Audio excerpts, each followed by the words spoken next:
You can't only be trapped by what people want. You have to love it. Practice. Come do one. Right now? Yeah.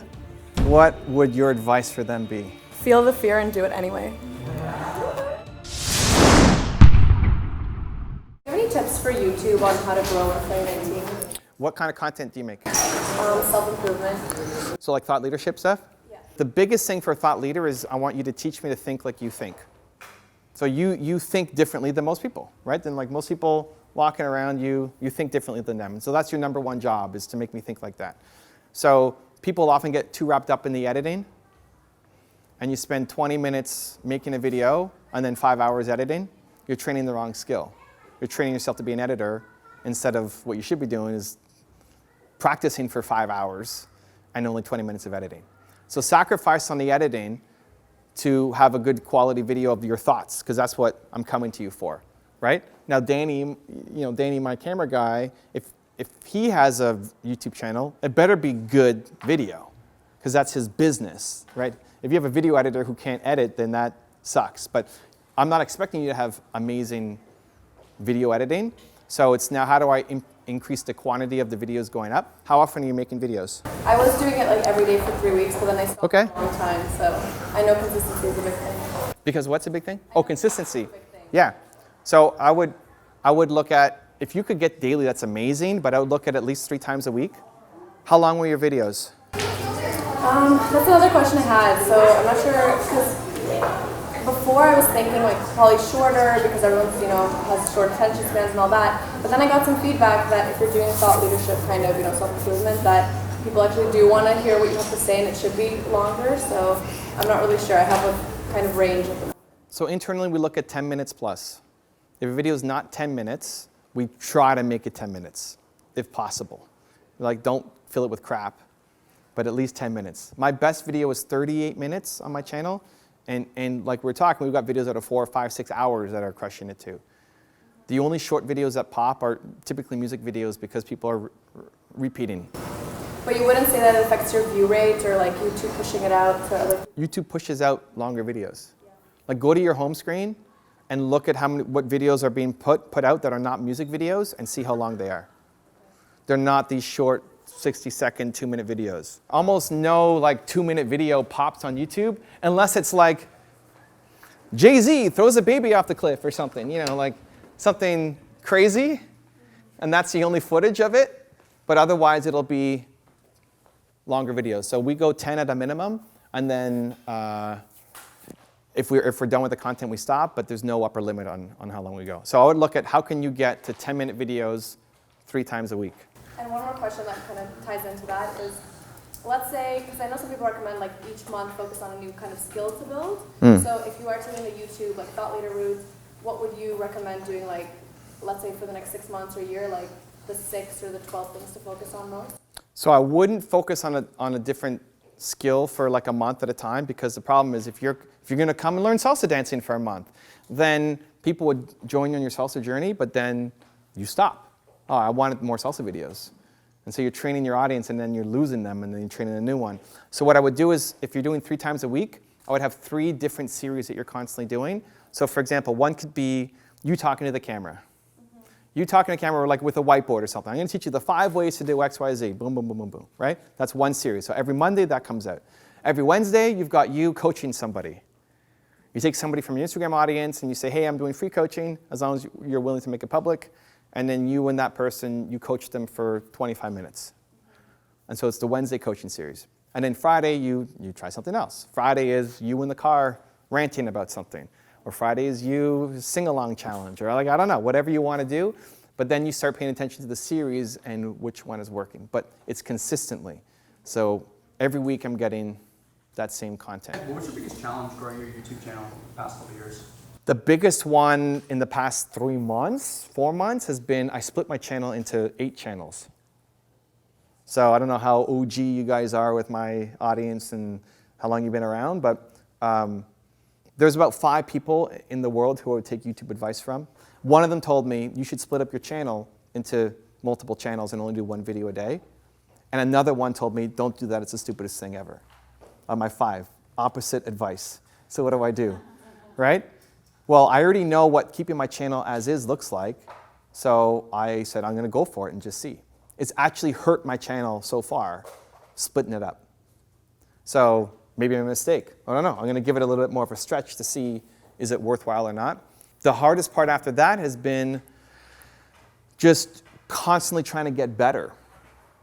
So I look at my thumbnails as an example.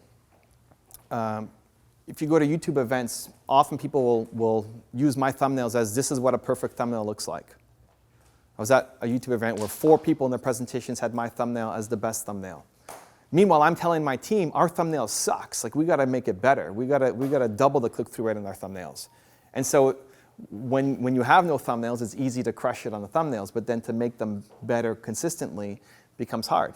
Most of my experiments don't work. So it's trying something new and failing again. And because we've done so much that has worked, now it's coming up with new. I haven't launched a new series idea that's taken off for a long time. It's super frustrating. So when you're already playing at a high level, it's how do you get that extra 1% or 2% out of it? What do you do when you have a piece of content, maybe a blog post with a video, and it's really good, let's just say objectively, but no one is reading it or watching it? Keep going. Like, most of my stuff doesn't take off. I love every video that I make. Every one. I look like, man, this is amazing. And then most of them don't do well. It's the consistency, right? So like that one piece of content that might do well, great. You can do work in promoting it and telling, like, this speaks to X community. You do the sex therapy, right? For men or for anybody? For couples, okay. So like people who care about sex therapy, there may be influencers. You may see somebody has struggled with it and wrote a book about it, and you let them know.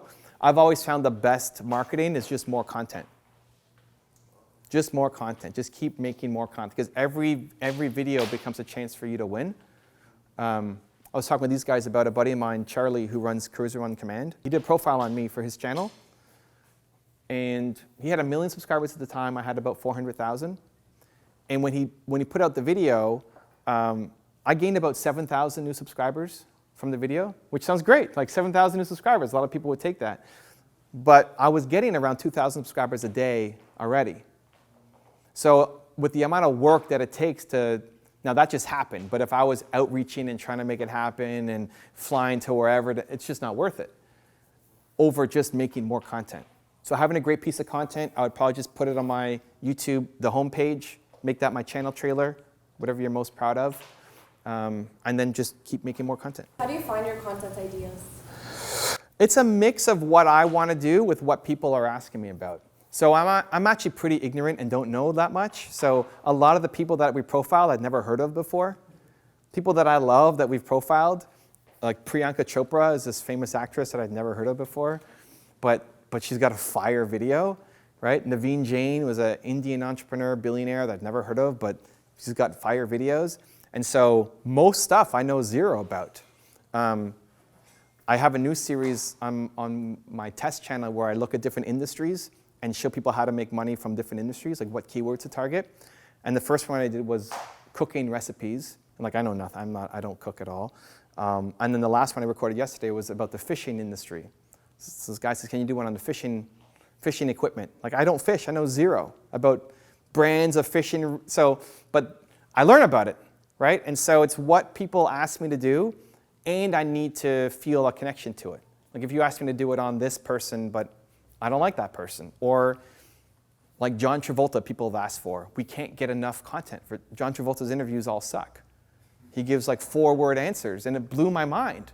Because you think of John Travolta as this guy who's the guy, but his interviews he's super quiet, doesn't say anything, and so we've never been able to do a John Travolta top 10. And because I don't believe in the content, I don't want to push it out just to get the name out there. So that mix, like I want to do it, plus what people care about. But maybe if you're on a smaller scale and you're not constantly getting requests, where would you go to for like inspiration? I would go to the biggest channels in your industry.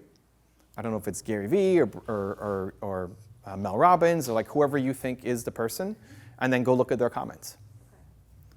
Mel's not responding to her comments. Gary's responding to like 1 out of 5,000 comments.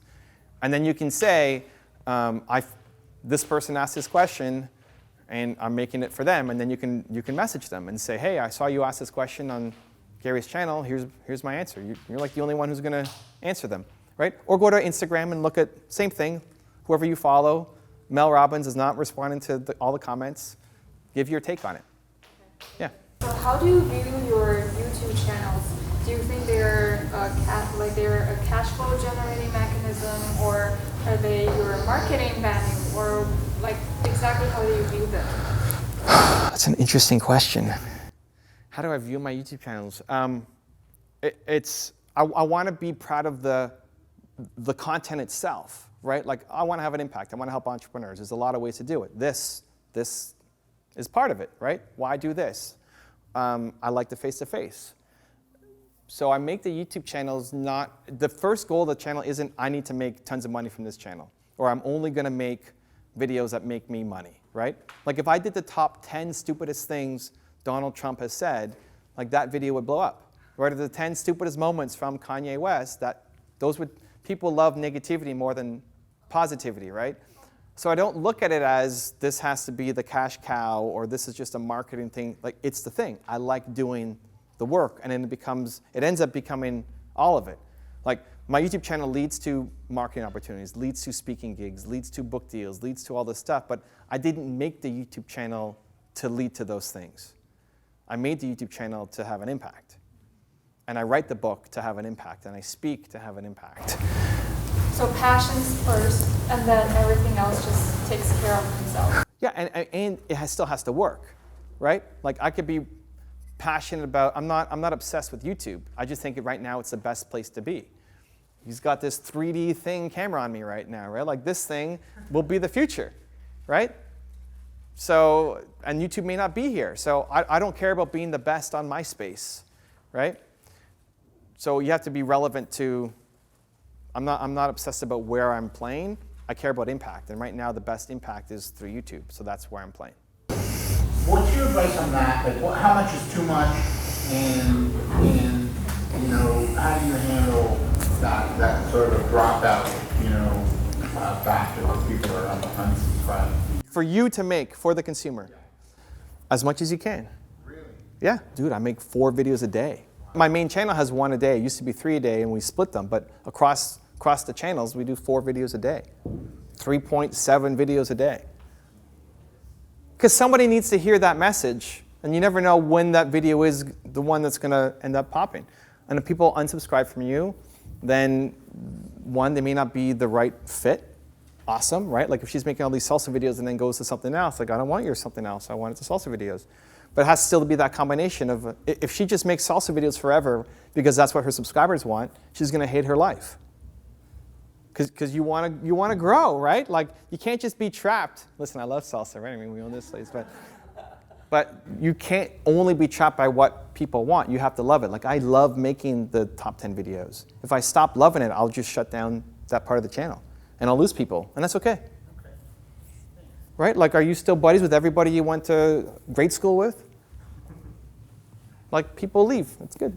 You've grown. But every video you make is another chance for somebody to see, where every episode of your podcast or every vlog or right? If everything you put out sucks and everybody leaves you, then like you still have to match what you love with what there's an audience for. If it's only what you love but there's no audience, you have a hobby, which could be fulfilling for you. Some people just want to write a book just to say they wrote a book, just bucket list, I wrote a book. But if you actually want to make a career as a writer and sell books, you have to have something that people also care about. Do you have any tips to becoming more comfortable in front of a camera? Practice. Come do one. Right now? Yeah.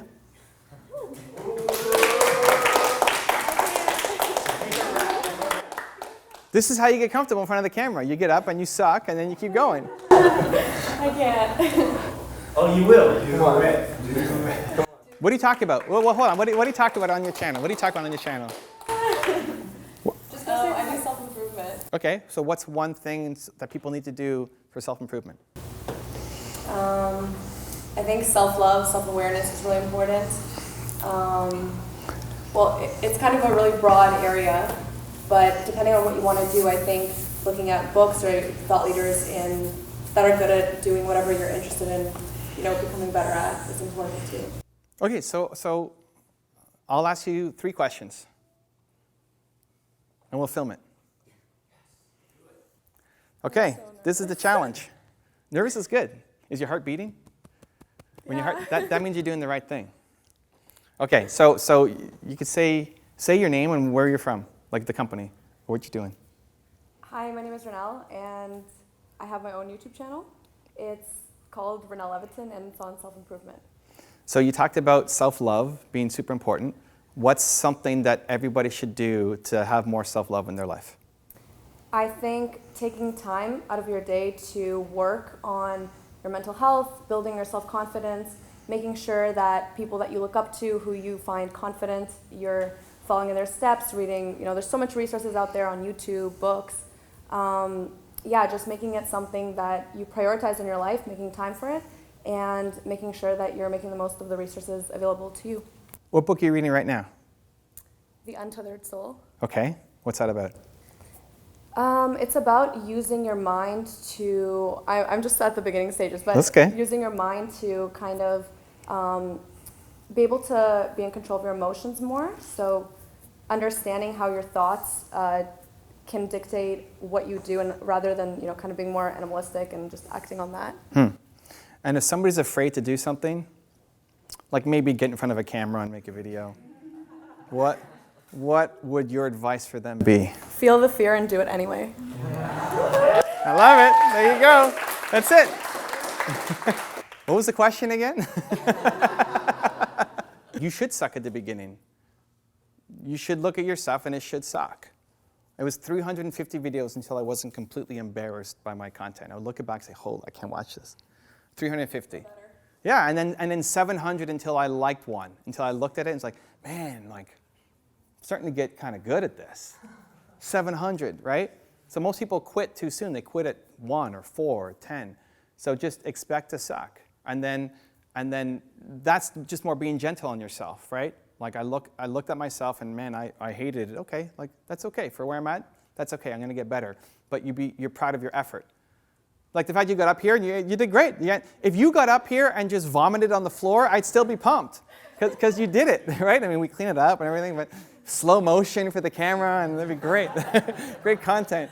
But it's the effort that you tried, right? And then your best media training will be watching your videos back. You watch it back and then you have self-love for saying, I tried, amazing, and now how am I going to get better?